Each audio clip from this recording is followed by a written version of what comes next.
Bom, o mercado americano está a ficar para trás, o chinês e o europeu estão realmente a ter anos mais positivos. Vamos olhar um bocadinho para estas dinâmicas. Bolsa de Hong Kong, então, destaca-se claramente um desempenho que sinaliza recuperação do mercado chinês depois de anos recentes de underperformance face ao Ocidente, não é? Uma performance mais baixa. Isto no fundo, tivemos a Covid, não é? Que impactou a economia chinesa, depois tivemos ali uma crise grande no setor imobiliário que deixou de poder absorver investimento porque o setor entrou em crise, de incumprimento, incapacidade de conseguir cumprir pagamentos de dívidas, o próprio setor em si colapsou e neste momento está em fase de recuperação. Tivemos construtoras chinesas como a Evergrande, uma das maiores construtoras do mundo e da China que entrou em falência, com alguns escândalos pelo meio, etc. Portanto, é o setor imobiliário que vinha sendo aqui um motor da própria economia chinesa está a entrar aqui nessa crise, ou está a entrar, não, já entrou e está a viver uma crise. E, portanto, a China está a contar com um ressurgimento do consumo e também com a sua indústria para serem os motores que vão permitir atingir-lhe a meta de 5% de crescimento do PIB, que é a meta que, no fundo, é a meta de referência da China.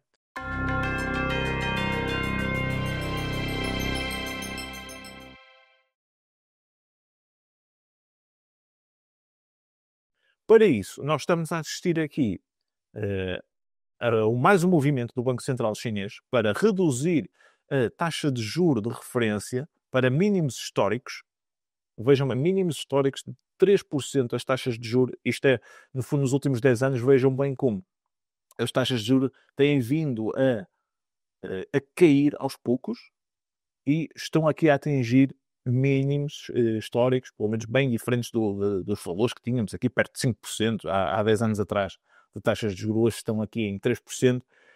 Porquê? Porque o governo chinês quer dar aqui um estímulo grande e precisa que haja um estímulo grande, uma recuperação grande do consumo para revitalizar a sua economia. Portanto, ao contrário do que nós estamos a ver nos Estados Unidos, em que está a haver aqui alguma contenção nas descidas das taxas de juros, aqui os chineses, que até costumam ser mais pacientes, mais calculistas, mais conservadores com estes indicadores, estão aqui a atingir níveis de mínimos históricos nestas taxas de juros. Nós só olharmos um bocadinho aqui para como é que está a inflação, como é que está o mercado de trabalho na China. Bom, o último indicador que saiu até sinaliza uma ligeira recuperação da taxa de desemprego que melhorou, chegou a estar aqui em 5,4%, o indicador relativamente ao mês de fevereiro, mas já melhorou um bocadinho para 5,1% a última leitura.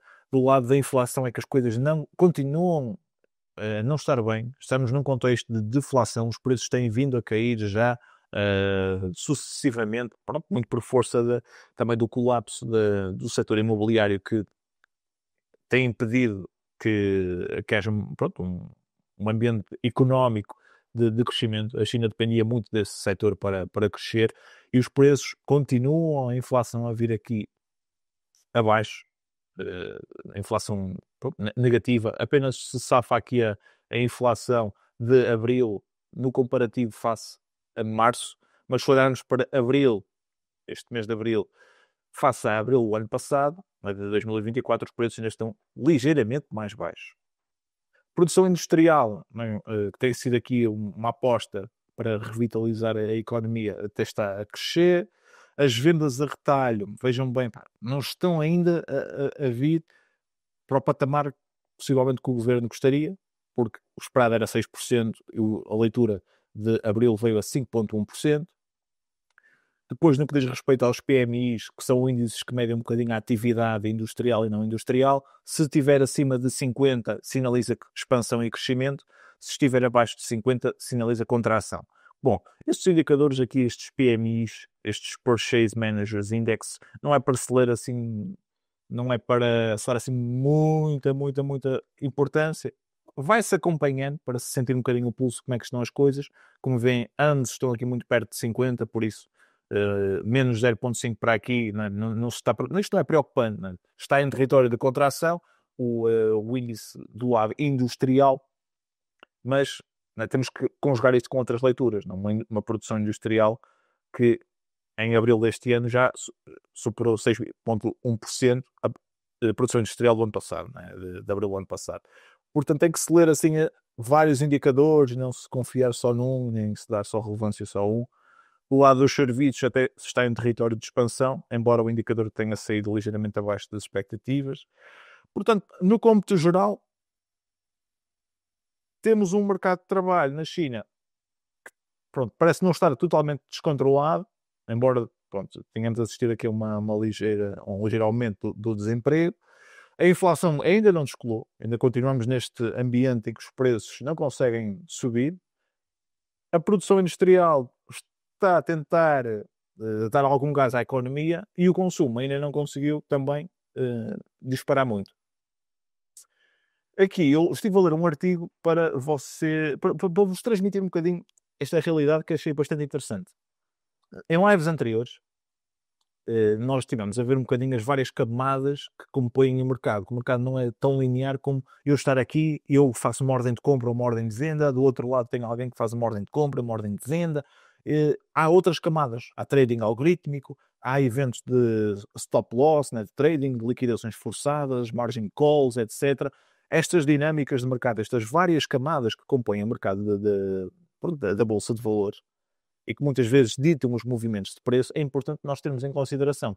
E as últimas duas lives, eu recomendo quem é novo aqui que até revisita a live de fevereiro, março, abril, até para apanhar o comboio, não apanhar só esta live, mas vejam as lives anteriores para também apanhar um bocadinho estas informações extra que fui partilhando sobre a composição das diferentes dinâmicas do mercado, que é sempre útil de saber.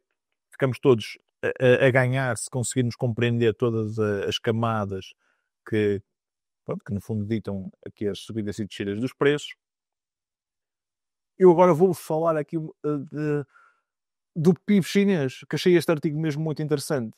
Então, que nos diz o seguinte, é a forma como olhamos para o PIB.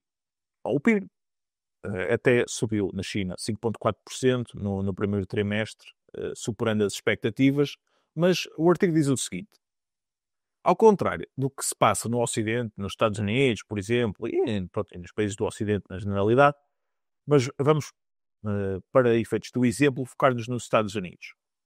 Nos Estados Unidos, o PIB é um output, ou seja, é um output, é um resultado que sai depois de medida a atividade económica através de uma série de vários fatores e decisões descentralizadas. Portanto, há o comércio livre, há a economia livre, que depois gera um output. O output desse ambiente económico é, então, o crescimento do PIB que se mede continuadamente ao longo do tempo. E faz sentido medir-se, porque é um output, não é decretado por lei, não é decretado por ninguém. Ao contrário, na China, o crescimento do PIB é um input. É um input, é um indicador estabelecido por alguém. É o input dado pelo governo para este ano temos que crescer X. E, por norma, na China costuma ser um input, um número que é decidido cedo, no ano, e depois atingido de acordo com o tipo de intervenção que for necessário fazer. Por isso, na China, este indicador do PIB não deve ser avaliado nem projetado da mesma forma do que para os restantes países do mundo. Faz sentido, porque nós sabemos que o governo chinês tem um peso muito grande a determinar tudo aquilo que acontece, mesmo com as empresas, não é?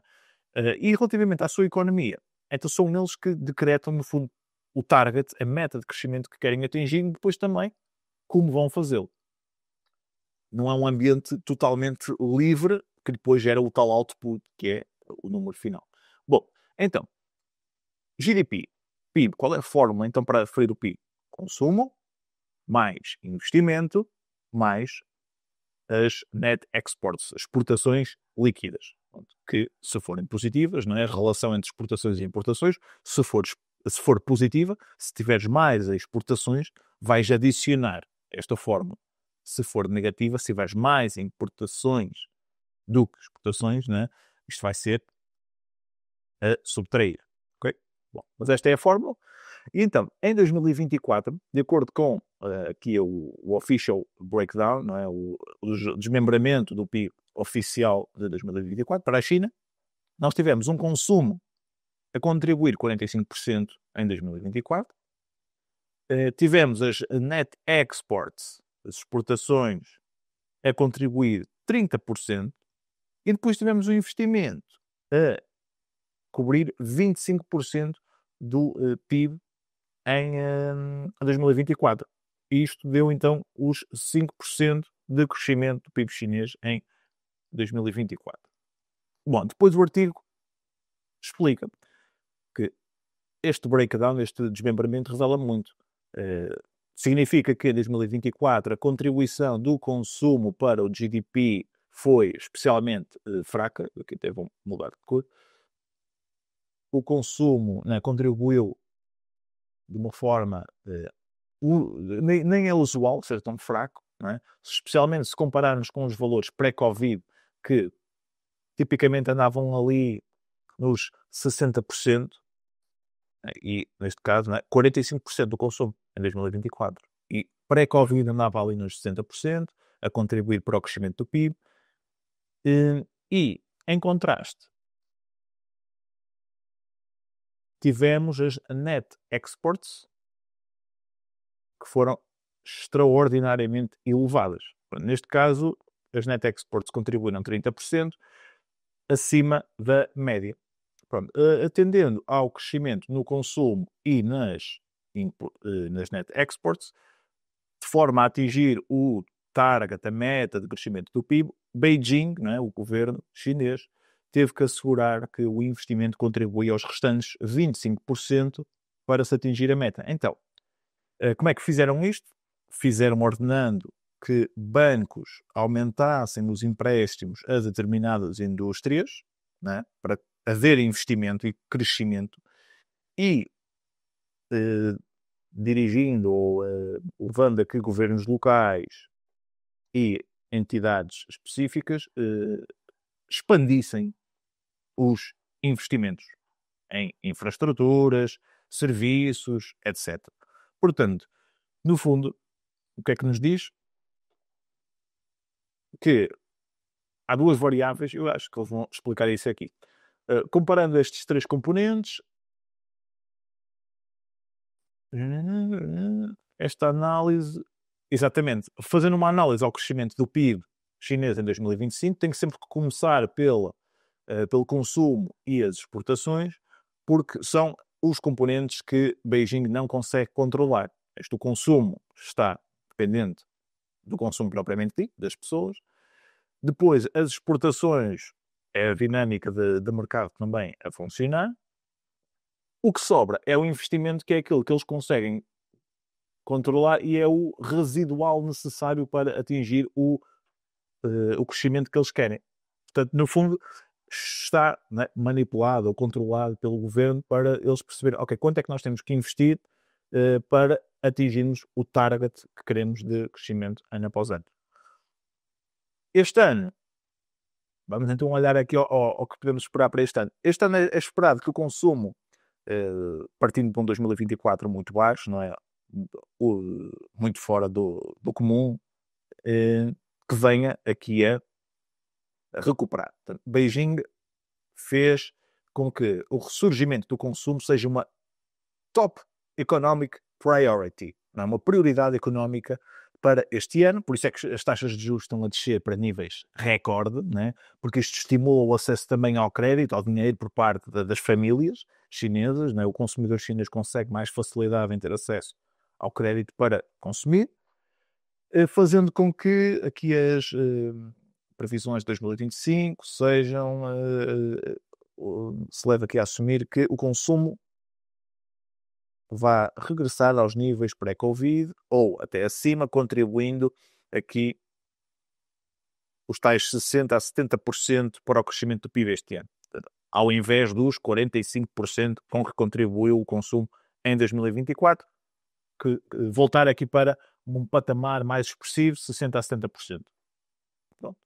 Uma estimativa que pode variar em função das medidas, não é, que Beijing venha a adotar no futuro, continuando a estimular o consumo ou mantendo-se. Muitas vezes acontece isto, eles fazem uma medida que até estimula o consumo, esperas que haja sequência, mas na sequência eles não fazem nada, só fazem mais à frente. Isto às vezes é um bocadinho, parece que o carro vai andar e depois trava, mas vamos ver.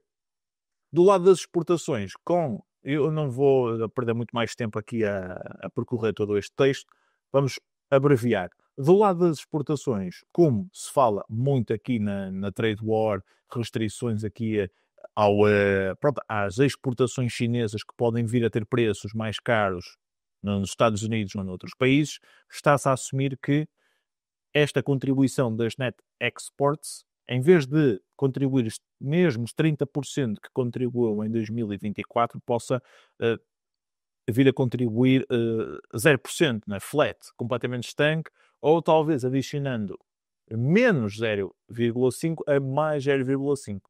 Vamos ver se até vai contribuir, se não vai contribuir, se vai piorar. As exportações este ano não são um indicador que de facto esteja a ser aqui levado com muito otimismo. Pelo contrário, né? Temos uma recuperação do consumo, abrandamento das exportações, depois o que sobrar vai ser então aqui o investimento, né? Beijing vai ter que fazer a sua engenharia, né, para aumentar o investimento de forma a gerar os pontos percentuais que faltam até conseguir atingir o seu objetivo. Bom, no fundo é para vocês verem como é que funcionam as dinâmicas de avaliação do PIB, do crescimento do PIB. É muito diferente olhar para o crescimento do PIB nos Estados Unidos do que olhar para o crescimento do PIB na China. São formas de olhar diferentes. Os indicadores acabam por ter aqui camadas completamente diferentes de análise, não é? Do lado dos Estados Unidos é um output, é o que sai depois do resultado do comércio livre, e é o indicador que faz sentido acompanhar-nos mais até do que na China. Na China, o que é interessante, e aquilo que o artigo explica e que eu posso passar aqui para vocês, é o seguinte. O que o artigo explica é que o consumo e as net exports, como são as variáveis que o governo não controla e que são as variáveis que, no fundo, se assemelham aqui um bocadinho ao ambiente de mercado livre, é o tipo de crescimento que nos interessa. É o tipo de crescimento que nos interessa que a China tenha no seu PIB. Do lado do investimento, não nos interessa tanto uma economia que seja aqui uma economia que cresce, mas movida por investimento forçado pelo governo em infraestruturas, em serviços. Porquê? Porque isso, na prática, não vai gerar um crescimento sustentável. Não consegues. O que é que a China fez durante muitos anos? Esse investimento era injetado no setor imobiliário para a economia crescer, porque havia esse estímulo constante. Mas a partir do momento em que o setor imobiliário deixou de conseguir absorver esse investimento por falta de liquidez, não conseguem absorver isso para depois conseguir executar as obras, conseguir pagar depois essa dívida, não consegue absorver esse investimento, o governo tem que se virar para o outro lado, mas tudo o que é crescimento induzido por investimento deste tipo, investimento forçado, não consegue ter uma tradução em retorno, em ROI, em crescimento sustentável, não é? Porque não provém organicamente do ambiente de mercado, do consumo, das empresas crescerem, oferecerem bens e serviços que são cada vez mais procurados pelas pessoas, e tudo isto ser um crescimento sustentável. É um crescimento induzido, né, se for pelo lado do investimento. Do lado das retail sales, quando o consumo, umas vezes até o indicador sai acima, outras vezes não sai, ainda está tudo aqui um bocadinho difícil de percebermos como é que a China... assim, eles vão sair disto. Agora, será que vão sair tão cedo ou as coisas vão demorar um bocadinho mais? Pronto. O indicador aqui das retail sales não nos diz que propriamente que o consumo esteja a disparar. Tem estado a subir relativamente ao ano anterior, mas é algo que não nos permite tirar assim grandes conclusões. Se queres manter-te a par dos meus últimos vídeos e análises, clica no botão para subscrever o canal e ativa todas as notificações. Se queres aprender mais comigo sobre como investir na Bolsa de Valores e construir um portfólio capaz de crescer acima da média de forma sustentável e diversificada, visita o meu website em investidanabolsa.com. Aqui estão disponíveis vários cursos de investimento, bem como a possibilidade de subscreveres a nossa comunidade, que te dá acesso a todos os cursos, sessões de mentoria, grupo de Telegram e ferramentas Excel. Na comunidade Investida na Bolsa, tens ainda acesso exclusivo às minhas análises fundamentais para dezenas de empresas, à minha watchlist e portfólio privados e a todos os meus valores intrínsecos e níveis de buy para ações que considero estarem dentro do 1% das melhores empresas do mercado. Se queres passar ao próximo nível, visita investidanabolsa.com.